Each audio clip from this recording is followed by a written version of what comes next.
Hello and welcome to South First. I'm Anusha Ravi Sood and you're watching State of Play, our daily roundup of all things politics, policy, and human interest. The issue of a custodial death in Tamil Nadu is barely out of the headlines now. Another footage that has emerged from January this year shows a man picked up by the police being physically assaulted in the police station. Now, this incident is from January, but the visuals have gone viral. And following this CCTV footage showing police brutality, the cops from this police station in Theni have been transferred.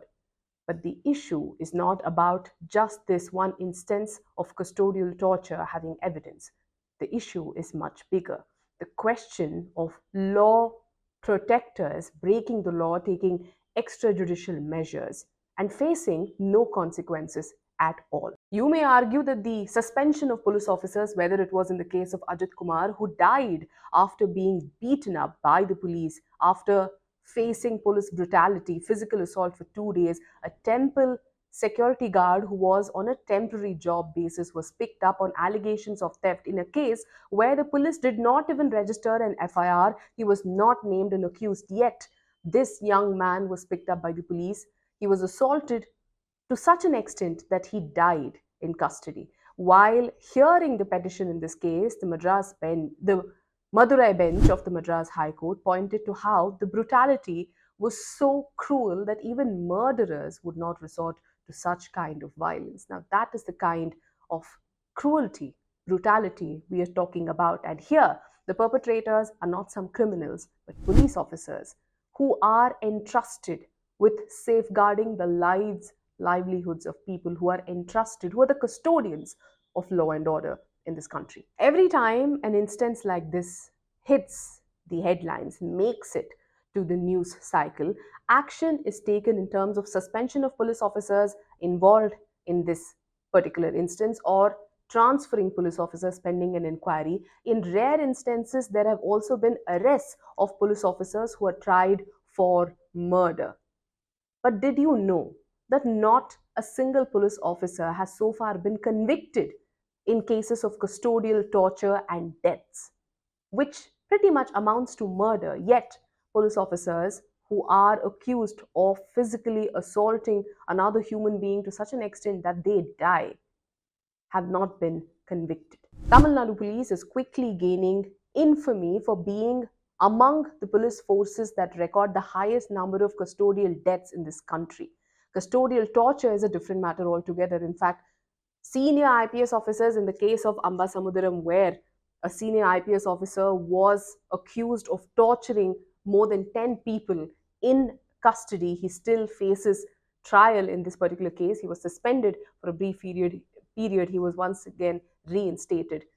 With officers facing no consequence, perhaps it is now time to bring in a legislation that fixes accountability, that forces police officers not just to retrain, not just to remind them that they are a professional police force. There is a need to also bring in laws to protect people from the hands of police personnel. While in the case of Ajit Kumar, who died after being picked up by the police in custodial torture, being subjected to custodial torture, the Tamil Nadu government was very quick to transfer this case to the CBI, but it came only after the kind of scathing commentary, scathing observations came from the Madras High Court. Meanwhile, the opposition in Tamil Nadu too had built pressure on the government, in fact, accusing the government of allowing more than 20 custodial deaths to take place in its term.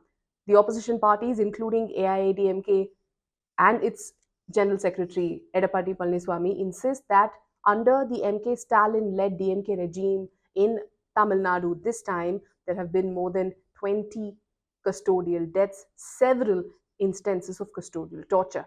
While this case was very quickly transferred to the CBI, the Chief Minister too reached out to the family members of Ajit Kumar, apologized to them for what had happened to their child, and assured justice. Meanwhile, leaders of opposition parties like actor turned politician Vijay and his TVK party also reached out to the family members of Ajit Kumar. In fact, Vijay himself visited the family members to show his solidarity, to show his support. Meanwhile, all of these gestures will mean nothing if concrete measures are not taken to address this increasingly cruel crime. In fact, these numbers perhaps will help you understand why it is important for us to now start talking about one, why there are no convictions of police officers in instances like this, and two, whether there is a need for a separate legislation to address just the treatment of suspects under trials, etc., in police custody. I'm quoting from the National Crime Records Bureau from 2022 because data itself is such a rarity in India today. The data that we have, the latest data that we have to rely on, is the 2022 records of the National Crime Records Bureau. According to this data, India reported 73 deaths in custody across the country in 2022, that year alone.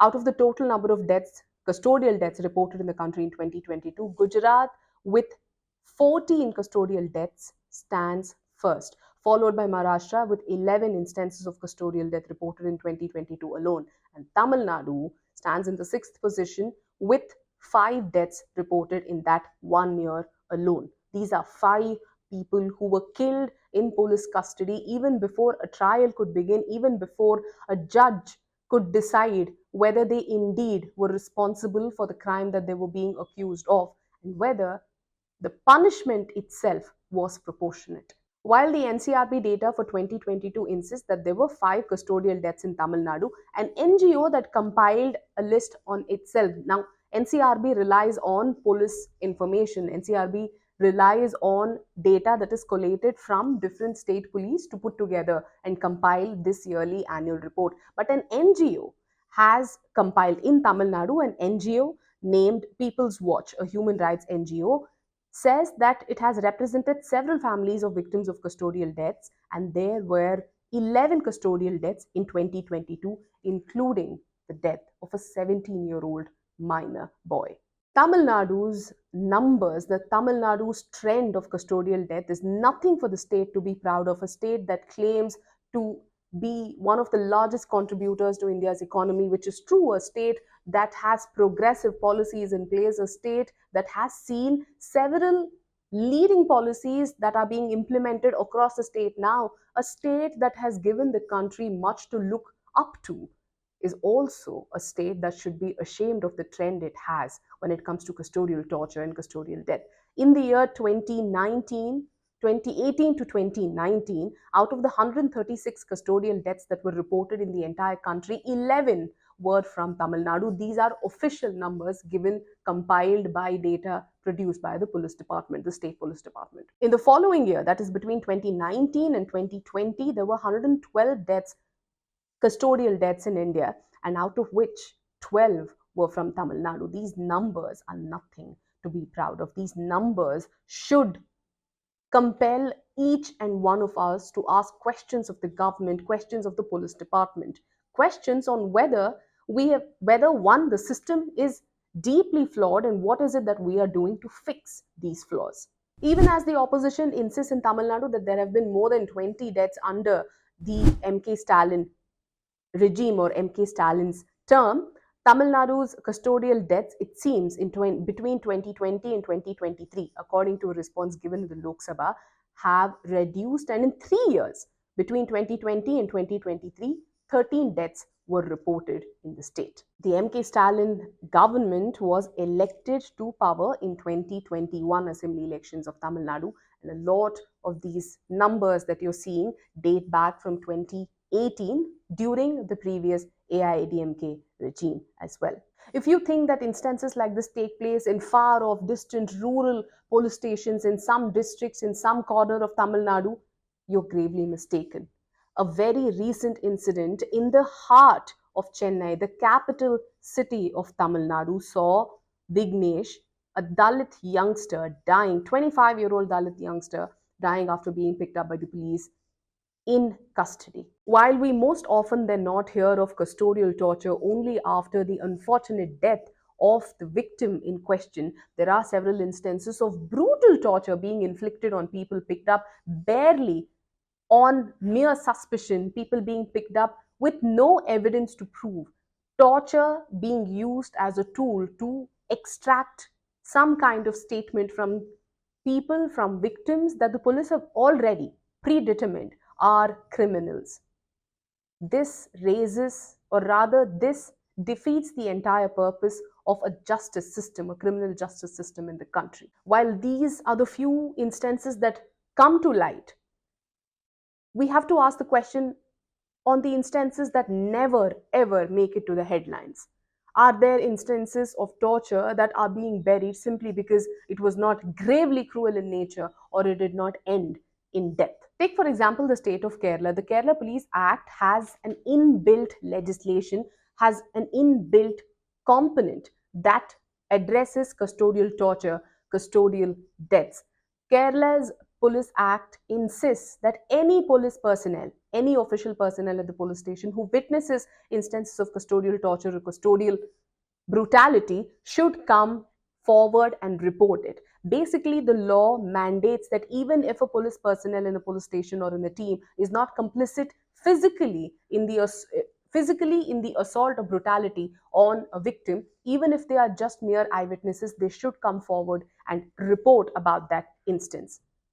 Perhaps it is now time to also bring about legislations, not just retrain police personnel on how to carry out justice or how to do their jobs, but also to bring about legislation to ensure that such instances, such behaviors at least, are deterred. The unfortunate death of Ajit Kumar, a completely avoidable death of Ajit Kumar, a youngster, came 5 years after the much reported on Jairaj Benik's custodial torture case, a father son duo who were beaten to death in Tamil Nadu, in the same Tamil Nadu. There was national outrage over this instance of a father and son duo being beaten to death at the hands of the police. But 5 years down the line, what you see is yet another youngster dying in custody, even as the police personnel accused in the case 5 years ago have not been convicted. People friendly policing is a tagline that every police department across every state wants to adopt. They want to convince you that they are there to help. Most often than not, that is true. Police personnel, uniformed personnel, are supposed to be the most trusted members of the society. If, in fact, in a lot of countries, when you train children, when you teach children what to do when they are lost, what to do when they are in a situation where they feel endangered, where they think that they are in danger, the first thing that a lot of countries teach children is to identify, is to find a uniform personnel and go ask for their help. But in India, the police system needs trust around it, and that trust actually will never come about if the society does not believe that the police have the best of the society's interests at heart. Until I come back to you with yet another episode of State of Play, do stay tuned to South First. Thank you so much for watching.